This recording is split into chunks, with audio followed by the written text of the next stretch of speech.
Hello दोस्तों, नमस्कार। Welcome back to curious सिर्फ for the daily dose of football. तो सबसे पहले बात करनी है ओसीआई प्लेयरों के रिगार्डिंग। एक मेजर अपडेट निकल के आ रहा है। फाइनली गवर्नमेंट ने ओसीआई प्लेयरों को इंडिया को रिप्रेजेंट करने के लिए एक बड़ा स्टेप लिया है।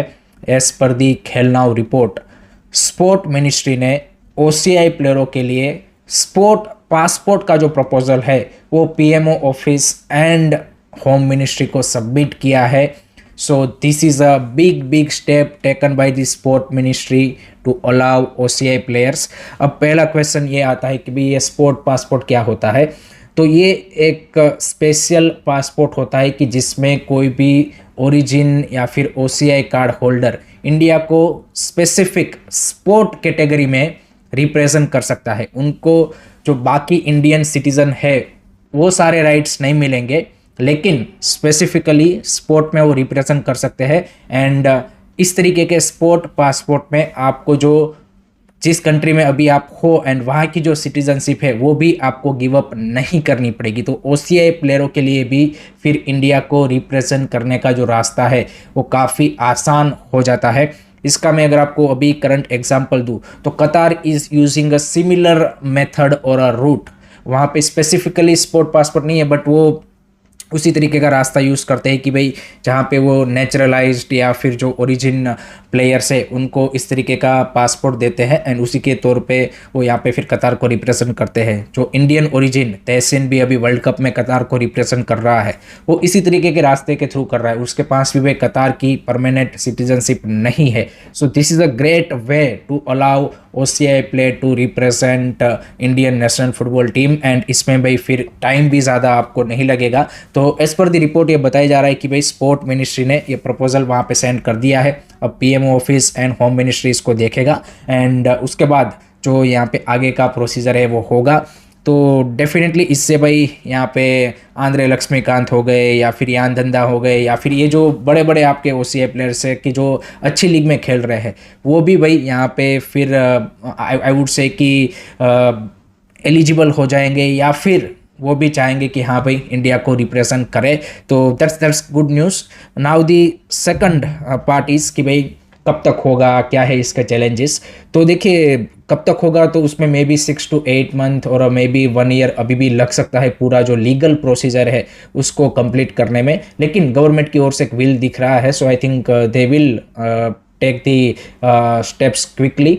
दूसरा कि भाई चैलेंजेस क्या क्या है, तो चैलेंजेस देखिए इसमें ये है कि ये जो स्पोर्ट पासपोर्ट है वो इंडिया के जो भाई कॉन्स्टिट्यूशन है क्या उसमें चेंज करके गवर्नमेंट लाएगी या फिर ये एग्जीक्यूटिव पावर से पॉसिबल है। लीगली ये देखना पड़ेगा, ये लीगल पूरा मामला है। क्योंकि अगर एग्जीक्यूटिव पावर से होगा तो फिर तो आपको कोई पार्लियामेंट में लॉ पास करने की ज़रूरत नहीं है। तो फिर तो गवर्नमेंट सीधा ही अपना पावर यूज़ करके इस तरीके की चीज़ अलाउ कर सकता है। लेकिन इसको अगर फिर आपको पार्लियामेंट के लॉ के थ्रू पास करना पड़ेगा देन और ज़्यादा थोड़ा सा टाइम लगेगा एंड फिर पार्लियामेंट में बिल आएगा, वो पास होगा एंड देन सारी चीज़ें आपके लिए होगी। तो legally there are still challenges जिसको अब गवर्नमेंट को 1 by 1 सोल्व करना पड़ेगा। बट गवर्नमेंट का जैसे मैंने बताया कि विल है तो definitely it can be possible.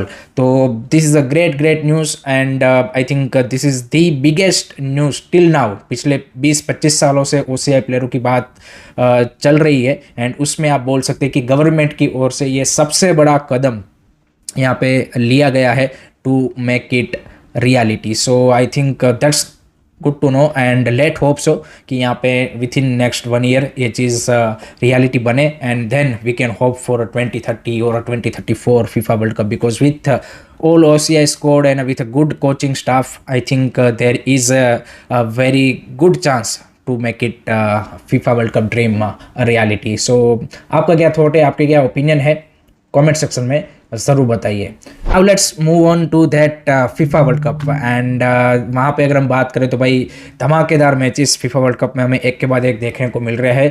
तो जो कल मैक्सिको वर्सेस साउथ अफ्रीका का मैच हुआ उसके बाद भाई हमारे जो एशियन जायंट्स है साउथ कोरिया उन्होंने भी भाई धमाकेदार तरीके से अपने वर्ल्ड कप का आगाज़ किया है एंड चेक रिपब्लिकन को एक हार्ड फोर्ट मैच में भाई 2-1 से हराया। So that was great performance by the south Koreans and Asian team की ओर से भाई यूरोपियन टीम को हराना, एंड वो भी चेक रिपब्लिकन जैसी टीम जो कि काफ़ी स्ट्रॉन्ग है एंड फिजिकल भी है, एंड कल दिखा भी वो।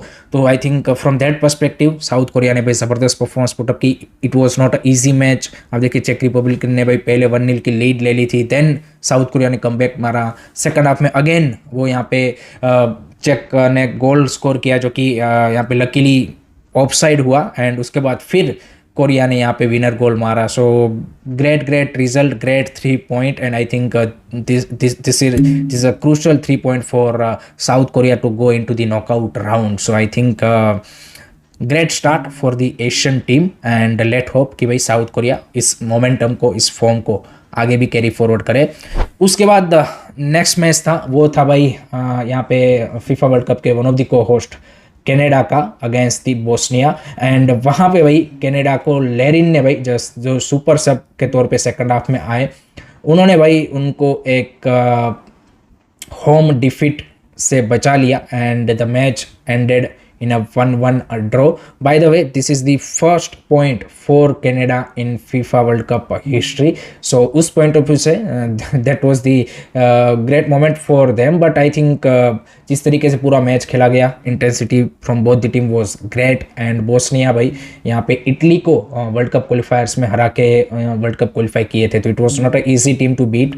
बट फीफा रैंकिंग दोनों की आप देखिए तो भाई कनाडा 30 है, बोस्निया 64 है। बट यूरोपियन टीम्स जनरली हम देखते हैं कि भाई फीफा रैंकिंग उनकी अगर आपसे कम भी है तब भी they are too strong, and Canada को अच्छी फाइट उन्होंने दी।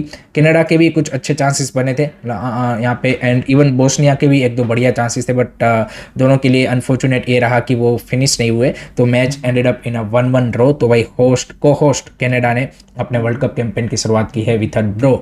उसके बाद जो नेक्स्ट मैच था वो था अनदर यहाँ पे फीफा वर्ल्ड कप को host, and that is USA, and USA ने भाई अपने वर्ल्ड कप कैंपेन की शुरुआत की है with a bang of a performance. यहाँ पे पैराग्वे को भाई एट द मोमेंट लास्ट के कुछ मिनट बचे थे तब तक भाई स्कोर लाइन था 3-1, एंड फर्स्ट हाफ में भाई उन्होंने 3-0 की लीड ले ली थी, और वहीं पे आई वुड से कि फर्स्ट हाफ में मैच को ख़त्म कर दिया था।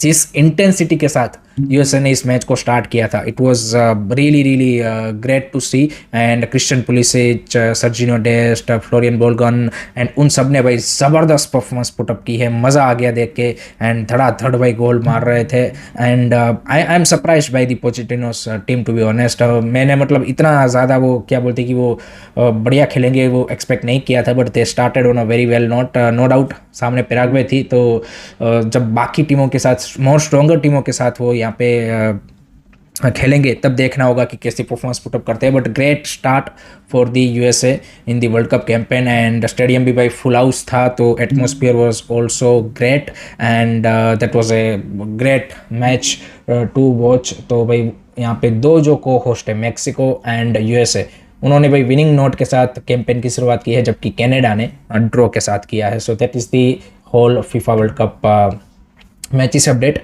उसके अलावा भाई यहाँ पे एक और अपडेट आ रहा है रिगार्डिंग घाना टीम। तो भाई घाना के जो वाइस कैप्टन है थॉमस पार्टे, उनको भाई कनाडा में वीज़ा एंट्री से डिनाई कर दिया गया है। ही वॉज इन यूएसए की जहाँ पे घाना का पूरा ट्रेनिंग कैंप लगा हुआ है, लेकिन यहाँ पे कनाडा में उनको वीज़ा नहीं दिया गया है, एंड दैट्स बिकॉज कि उनके ऊपर एक रेप का ट्रायल केस चल रहा है, and I think that is the reason कि उनको एंट्री नहीं दिया गया है। जबकि आई थिंक 17 को घाना का मैच है। So that's really sad for Thomas Partey, but I think immigration laws in this World Cup, as we seen with USA also really strong. So यहाँ पे वो unfortunately घाना को represent नहीं कर पाएंगे. So that is the update on the Ghana's team. Now let's move on to the other news of football, and उसमें बात करनी है भाई फीफा आसियान कप के बारे में। तो रिसेंटली ये खबर निकल के आई थी कि भाई चाइना ने यहाँ पे पुल आउट कर लिया है from the FIFA ASEAN cup, and उसके रिप्लेसमेंट के तौर पे अब खबर ये निकल के आ रही है कि पाकिस्तान उनको रिप्लेस करेगा। Yes, you heard it right दोस्तों। तो India and Pakistan can be in FIFA ASEAN cup. अभी फाइनल ऑफिशियल अनाउंसमेंट नहीं हुआ, बट पाकिस्तान के साथ डिस्कशन चल रहा है, and I think most probably बहुत जल्द हमको अनाउंसमेंट भी होता हुआ देखने को मिलेगा। सो फीफा आसियान कप में India Pakistan we can see fighting for the title, तो वो भी काफ़ी एक इंटरेस्टिंग चीज़ होगा. So that's it from my side guys regarding today's football news. I hope कि आपको वीडियो पसंद आया होगा. Keep supporting this channel, don't forget to like, share and subscribe curious study. Jai Hind, जय भारत.